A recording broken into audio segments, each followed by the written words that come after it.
नमस्कार, मैं हूं आशीष चित्रांशी और आप देख रहे हैं द न्यूज लॉन्चर। कल भारत और पाकिस्तान के बीच मैच होने जा रहा है और राकेश सिन्हा संघ के बड़े प्रखर प्रचारक हैं, टीवी पर भी आते रहे हैं। उन्होंने कार्यक्रम में कैमरे पर बोला, जब सवाल हुआ कि मोदी जी ने कहा था कि खून और पानी साथ नहीं बह सकता है, तो राकेश सिन्हा का जवाब आप सुन लीजिएगा। और खासकर जो नौ राष्ट्रवादी हैं, जिनका राष्ट्रवाद का पाठशाला भाजपा और संघ में है और जिसके प्रोफेसर और कुलपति मोदी हैं, उनके लिए बता दूं, राकेश सिन्हा ने कहा कि मोदी जी ने कहा था कि खून और पानी साथ नहीं बहेगा। मोदी जी ने ये नहीं कहा था कि खून और क्रिकेट एक साथ नहीं चलेगा। बताइए, कैमरे पर इतनी बेशर्मी करने का साहस इनके अलावा किसी में हो ही नहीं सकता है। खैर, दूसरी तरफ मणिपुर है। मणिपुर में मोदी जी ने भाषण देते हुए पता है क्या कहा? कहा कि सौभाग्य ही मैं मानता हूं कि आज बारिश की वजह से हेलीकॉप्टर से मैं नहीं आ पाया, इमरजेंसी में कार से आया। अब जीवन में नहीं भूल सकता हूं, पूरे रास्ते में तिरंगा लिए लोग खड़े थे। मोदी के हेलीकॉप्टर से कार में शिफ्ट होने की खबर मणिपुर के गांव गांव में फैल गई। ये लोग सोचते भी नहीं है कि सामने वाले के पास भी बुद्धि है। झूठई इतने दुस्साहस से और इतने बेशर्मी से बोलने के लिए भी भाई साहब वाकई कुछ तो ऊपर से कुदरती गुण होंगे इनमें। और तीसरा, साहब का जन्मदिन है आने वाला। 72 घंटे बाद जो खबरें आ रही हैं, मीडिया रिपोर्ट्स, इस पर हम पुष्टि तो नहीं कर सकते, लेकिन खबर ऐसी है कि साहेब की पोल पट्टी, उनकी पर्सनल डायरी खोलने जा रहे हैं राहुल गांधी। जगह फाइनल हो चुकी है, कहा जा रहा है काशी जगह है वो, वाराणसी। और साहेब के जन्मदिन पर ही बीजेपी का खेल पूरा का पूरा खत्म होगा।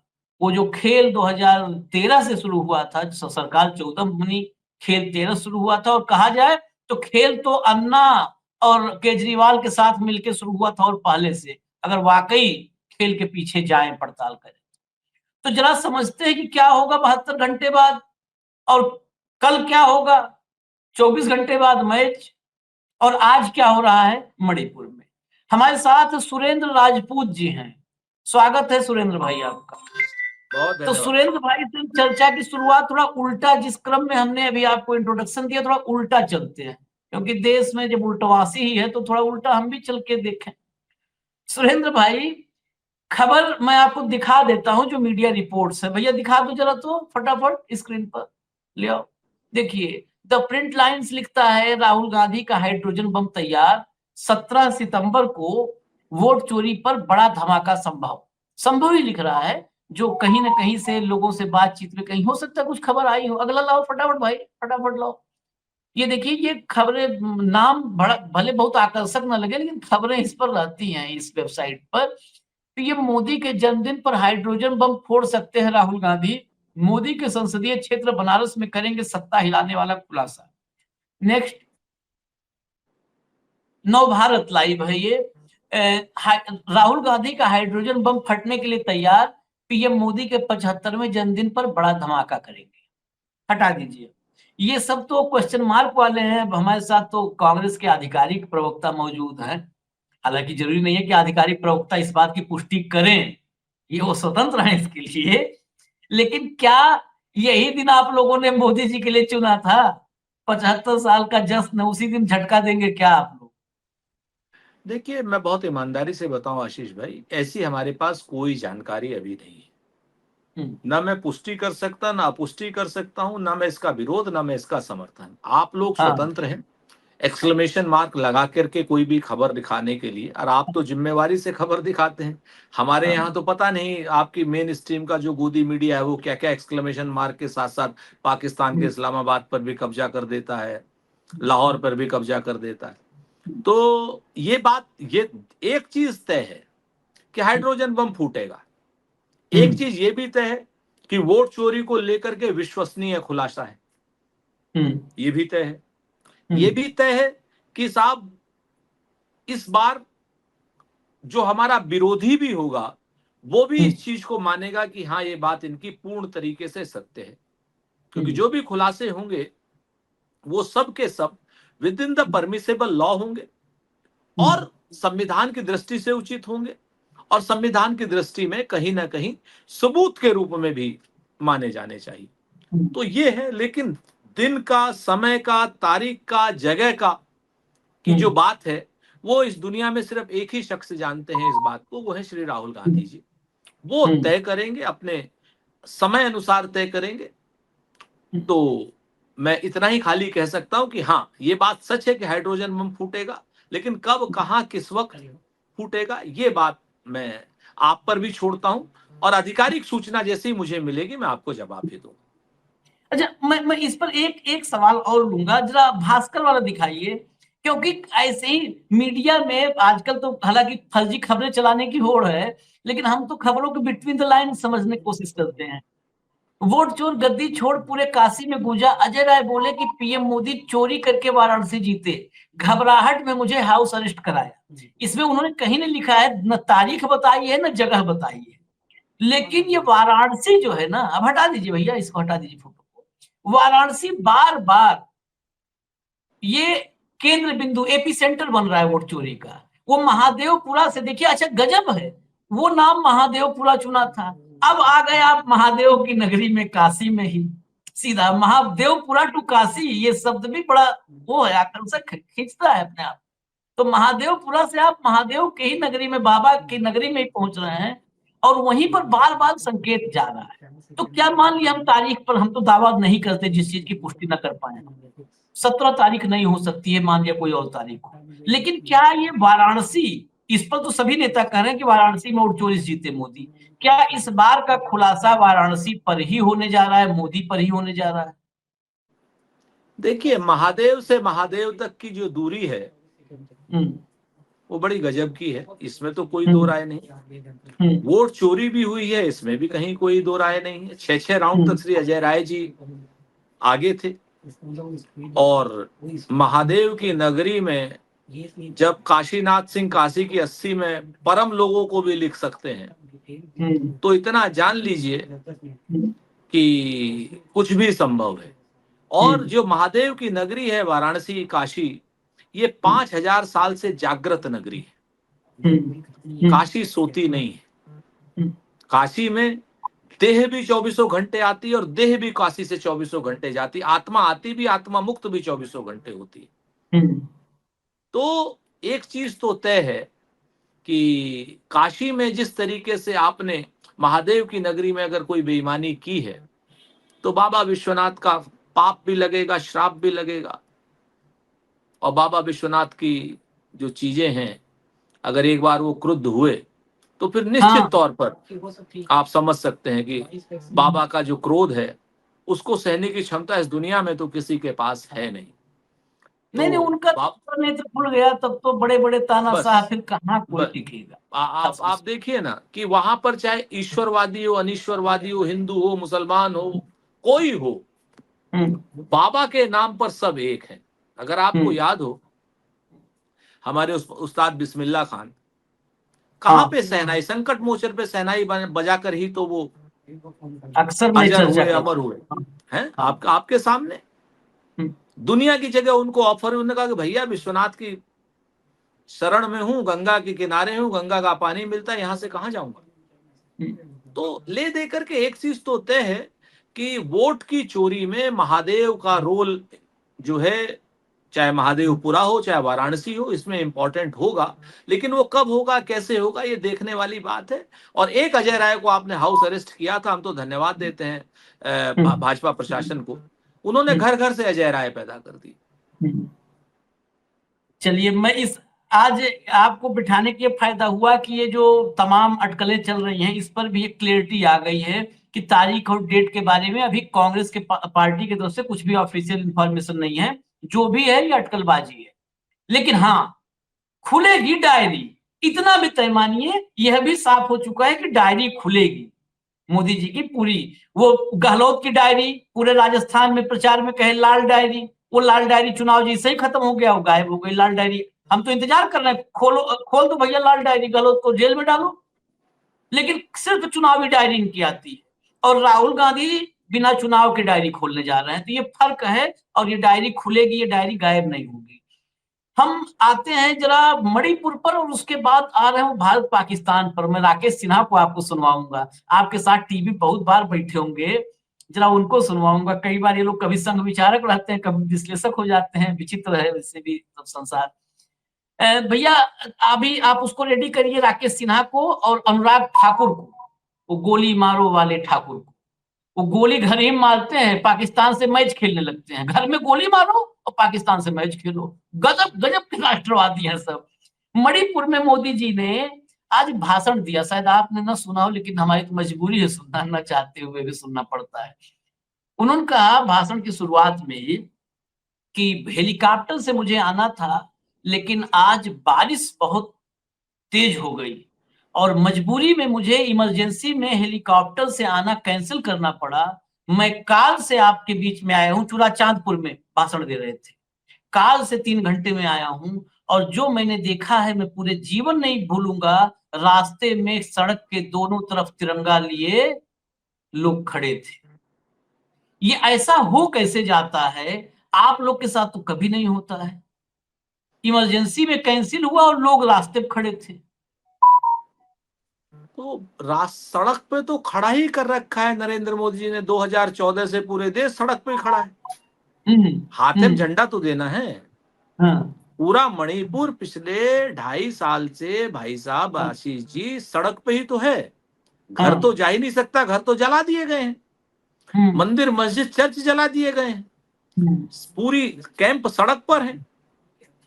तो आज की डेट में मोदी जी बात तो ठीक कह रहे हैं कि पहले आपको घर से निकाल करके सड़क पे खड़ा करूंगा और उसके बाद उसी सड़क से मौज लेता हुआ जाऊंगा। आप देखिए, दुर्भाग्य की बात है, इस तरीके के स्टेटमेंट आ रहे हैं कि नरेंद्र मोदी जी के लिए मंच सज गया है।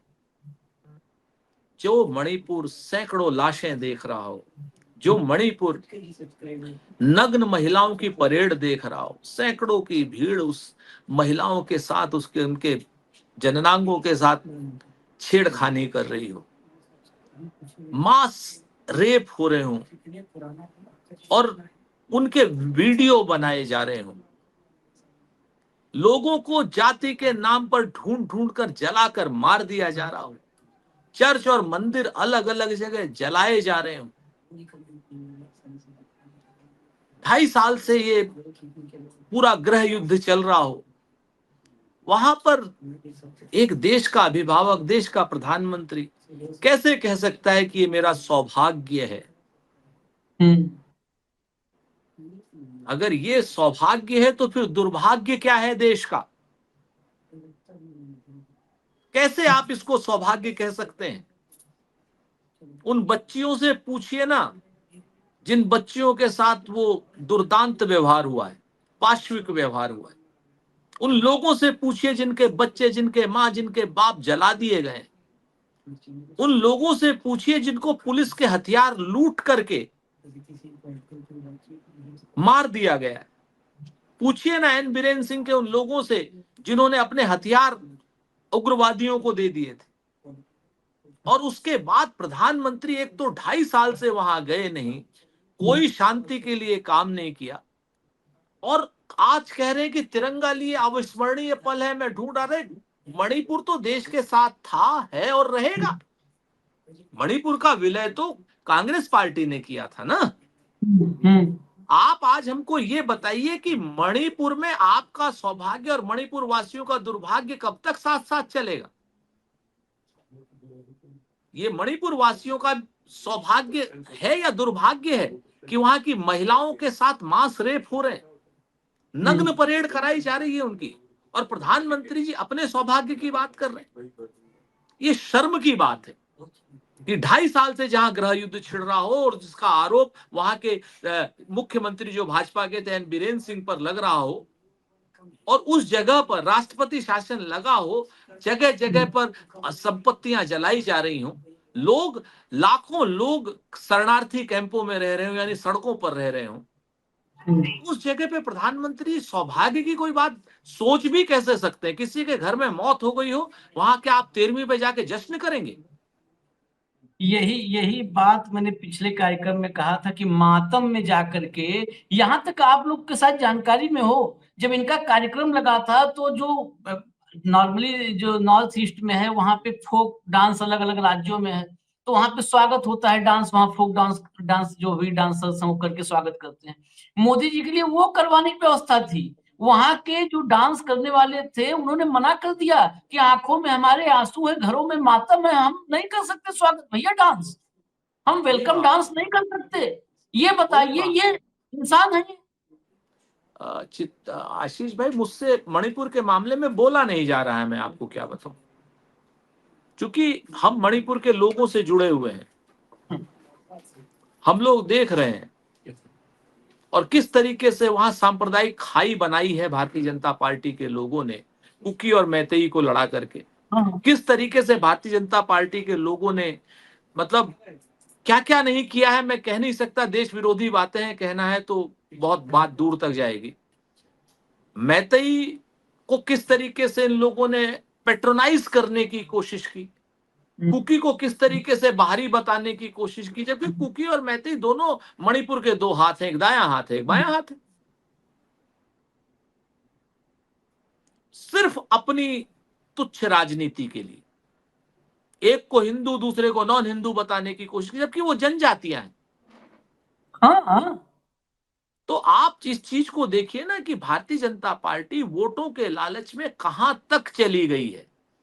ये आंख जिस दिन भारत देश की सारी जनता की खुलेगी तो कितनी वितृष्णा से भर जाएंगे वो लोग, वो मैं देख करके घबरा जाता हूं।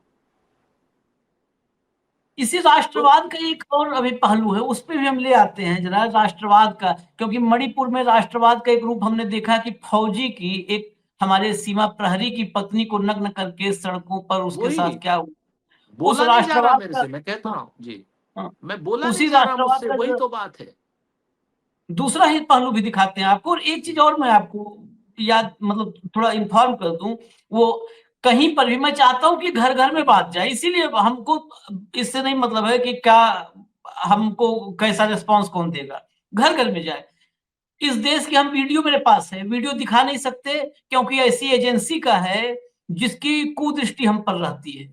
एएनआई नाम के साथ बता दे रहा हूं, उसकी है, जिस पर अभी राहुल गांधी ने परसों बोला कि दिखाओगे नहीं तो उसको ट्वीट कर दिया था इन सब ने, उसकी है, उनकी कूटदृष्टि रहती है। पीटीआई में अभी आपसे बात करते करते सर्च कर रहा था कि पीटीआई, क्योंकि पीटीआई हमारे लिए अफोर्डेबल है तो हमने पीटीआई को जो ले दे करके किया है कि भाई हम उनके फुटेज इस्तेमाल करें, दिखा पाए। एक नया ट्रेंड शुरू हुआ है, म्यूट, मतलब मोदी जी माइक पर बातचीत कर रहे हैं चार बच्चों को ला करके रेड कारपेट पर, मातम वाली जगह पर, और वो फुटेज आती है मीडिया में, जारी करती है एजेंसी, और वो म्यूट होती है। इसको मैंने म्यूट डेमोक्रेसी का नाम ही दिया है, म्यूट डेमोक्रेसी है। विदेशों से भी म्यूट वीडियो जारी करती है एनआई जब मोदी विदेश में जाते हैं। अब आज मणिपुर गए थे, मणिपुर का भी वो फुटेज है मेरे पास है, आप कहेंगे तो मैं आपको भी दूंगा। वो 55 सेकंड का विजुअल है जिसमें मणिपुर के बच्चों को लाया गया है कि मोदी जी का ग्रैंड वेलकम कर रहे हैं, मोदी जी का एक फोटो बना करके ला करके उनको बच्ची दे रही है, जो भी बुके दे रही है, और बच्चे आ रहे हैं उनके हाथ में मोदी जी के माइक और बात कर रहे हैं। 55 सेकंड का की उस क्लिप में ऑडियो नहीं है। आप बताइए, देश का प्रधानमंत्री नौनिहालों से बच्चों से बात कर रहा है, ऑडियो जो है उसका जारी करने में क्या दिक्कत है? क्या दिक्कत है ऑडियो जारी करने में? ये वो भय है, वो डर है कि मोदी जी कम से कम बच्चों से बात करते समय टेलीप्रॉम्प्टर तो होगा नहीं मोदी जी के सामने, कहीं बिना टेलीप्रॉम्प्टर के कुछ गड़बड़ ना बोल दे, और बच्चे ने कुछ पूछ ले कि कहाँ थे आप साहेब, 28 महीना हो गया, हमारे अम्मा बाबूजी नहीं है दुनिया में, हमारा घर भी नहीं है, हम पेड़ के नीचे सो रहे हैं, कहाँ थे 28 महीने में? ये म्यूट डेमोक्रेसी है। और म्यूट डेमोक्रेसी जब आ जाए तो इससे खतरनाक कुछ नहीं हो सकता है। उसी को मैं अगला पहलू आपको दिखा रहा हूं, ये देखिए जरा, पहले सिन्हा को सुनाइएगा, राकेश सिन्हा को, ये बहुत बड़े विचारक हैं, पहले टीवी पे लिखा जाता था संघ विचारक, इनके सामने दिखाइए जरा ये क्लिप, चलाओ भैया। नमस्ते सर, मेरा प्रश्न आपसे ये है कि जब ऑपरेशन सिंदूर हुआ था तो काफ़ी हाईलाइट किया था पाकिस्तानी सेलिब्रिटीज़ और उनके क्रिकेटर्स ने इंडिया के बारे में काफ़ी चीज़ें बोली थी। तब ये स्टेटमेंट काफ़ी बोली गई थी कि खून और पानी एक साथ नहीं बह सकता, खून और खेल एक साथ नहीं हो सकता। तो अब 14 को क्रिकेट मैच क्यों खेला जा रहा है पाकिस्तान के साथ? क्यों हमारे क्रिकेटर्स उनके साथ हाथ मिला रहे हैं?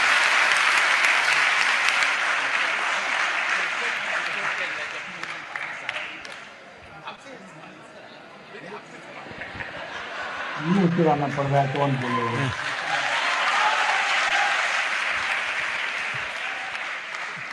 देखिए, हमने खून और पानी का कहा था, हमने क्रिकेट का नहीं कहा था। बस हटा दो भाई, हटा दो, इससे ज्यादा बेसब्री हमारे बस का नहीं है देखना। हटा दो, हटा दो, हटा दो। खून और पानी हमने कहा था, क्रिकेट नहीं कहा था। और सबसे बड़ा, अगर भाजपा के लोग सुनना चाहें तो उस बिटिया के सवाल पर जो तालियां बजी है ना, वो तालियां अगर आप फील करना चाहें तो आपके गाल पर भी बजी है। अगर एहसास हो, लेकिन एहसास करने के लिए भीतर इंसान होना चाहिए। अब जरा अनुराग ठाकुर को सुनवा दीजिए, तो पीटीआई के सौजन्य से तो सुनवा सकते हैं। अनुराग ठाकुर को सुनवा दीजिए। टूर्नामेंट जहां पर एसीसी या आईसीसी करवाती है, वहां पे किसी भी देश के लिए मजबूरी या जरूरी हो जाता है भाग लेना। अगर वो नहीं लेंगे तो टूर्नामेंट से बाहर हो जाएंगे, उस मैच को छोड़ना पड़ेगा। तो वैसे दूसरी टीम को उसके पॉइंट्स भी मिल जाएंगे। तो इसकी बजाय जो आपकी प्रतिबद्धता है, चाहे कोई भी खेल है, उसमें मल्टीनेशनल टूर्नामेंट में आपको खेलना ही पड़ता है।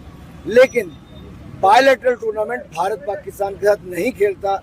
कई वर्षों से हमने ये निर्णय किया है कि भारत पाकिस्तान के साथ बायलैटरल नहीं खेलेगा जब तक पाकिस्तान भारत पर आतंकवादी हमले या कार्रवाई नहीं करता है और जब तक पाकिस्तान आतंकवाद को खत्म नहीं।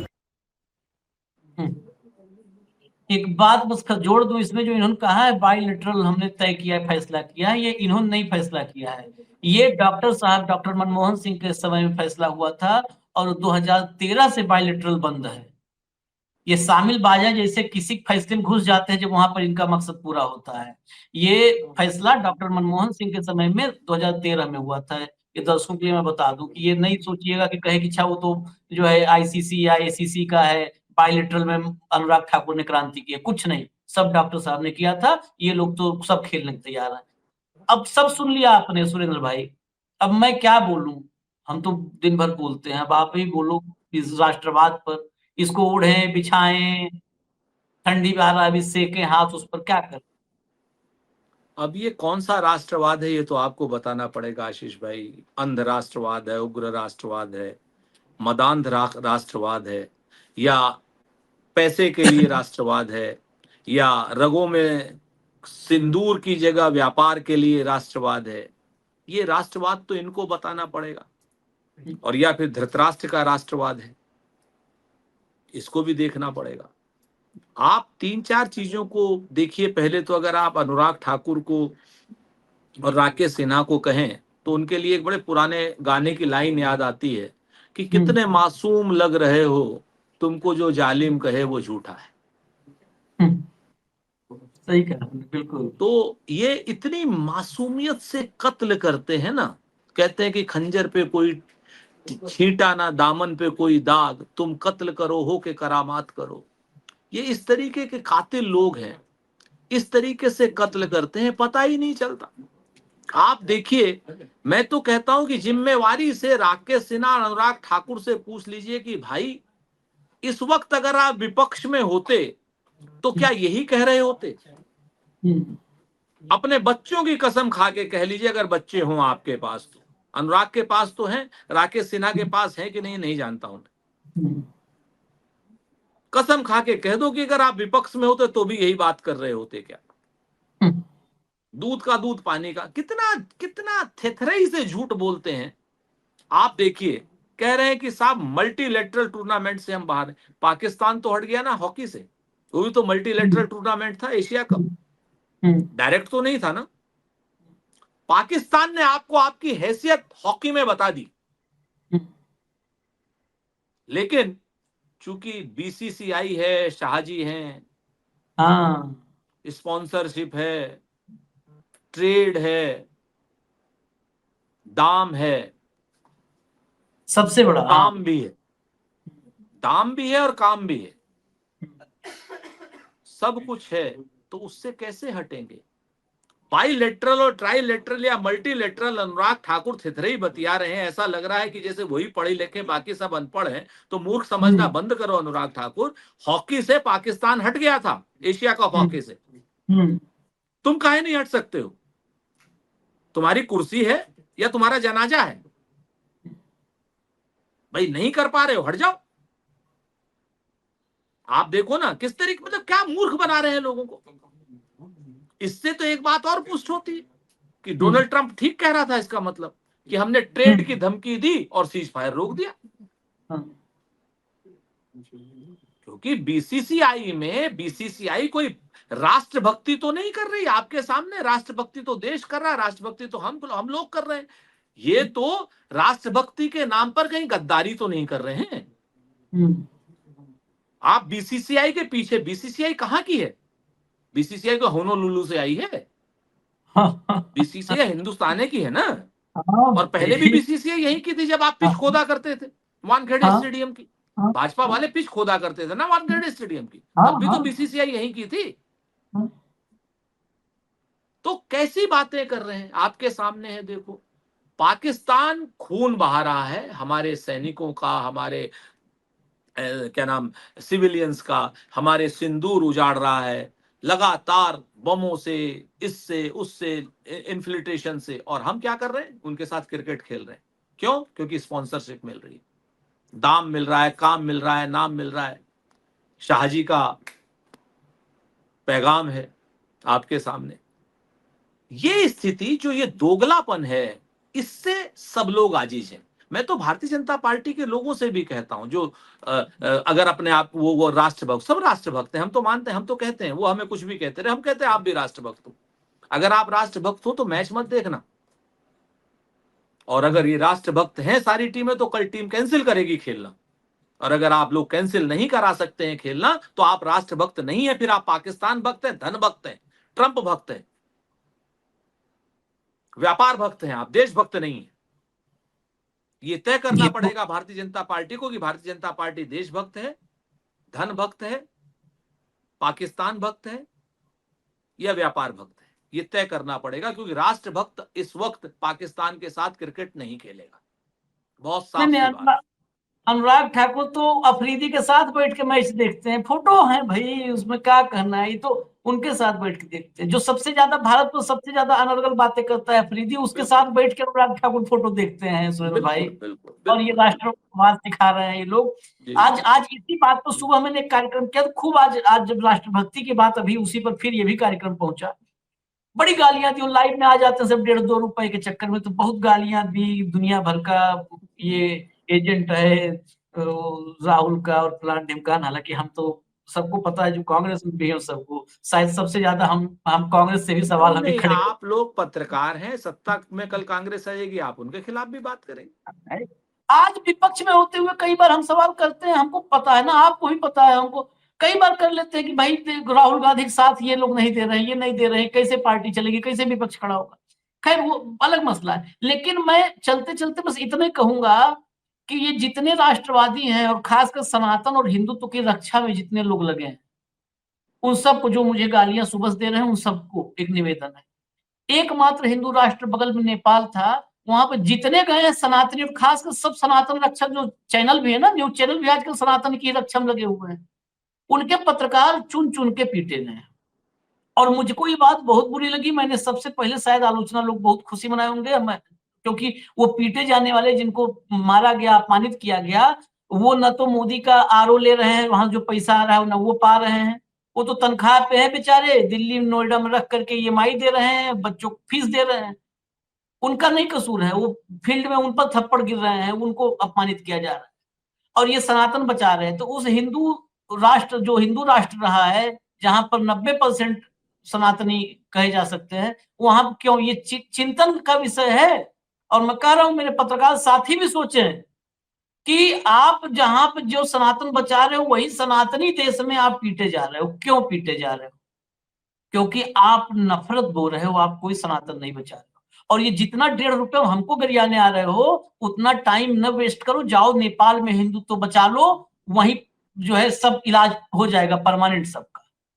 बिल्कुल जाओ ठीक जो कह रहे हैं। भारत को, हाँ जाओ, हमारे पीछे काहे पड़े हो? हम डंका और ढिढोरा नहीं बजाने वाले सनातनी है, हमको पता है कि हम क्या कर रहे हैं ठीक बात। सनातन में। जी, ठीक बात। मैं फाइनल, बस एक फाइनल 30 सेकंड का जो फाइनल कमेंट होता है, कल भारत पाकिस्तान का मैच, इस मैच में जो राष्ट्रवाद होने वाला है, इस राष्ट्रवाद का, मैं निजी तौर पर, मैं मैच, देखिए मैं दिन भर पॉलिटिकल खबरें देखता हूं, लेकिन मैच वगैरह में पूरा निगाह रखता हूं, लेकिन कल के मैच को मैं तो नहीं देखने वाला हूं।